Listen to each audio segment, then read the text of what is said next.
شهر رمضان الذي أنزل فيه القرآن هدى للناس وبينات من الهدى والفرقان. شهر رمضان هو شهر عبادة، كما قال ربنا عز وجل: يا أيها الذين آمنوا كتب عليكم الصيام كما كتب على الذين من قبلكم لعلكم تتقون. فبين الله عز وجل الحكمة من مشروعية الصيام، وهي تحقيق التقوى لله عز وجل.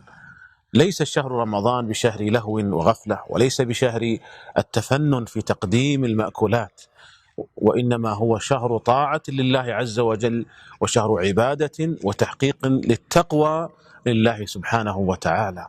ينبغي أن يستقر هذا المفهوم لدى كل مسلم ومسلمة.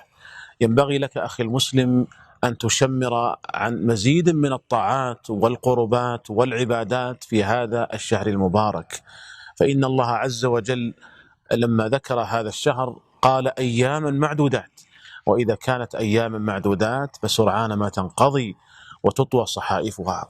ثم إن عمر الإنسان قصير، عمرك يا ابن آدم قصير، والأجل مغيب عن الإنسان، لا يدري متى يبغته الأجل.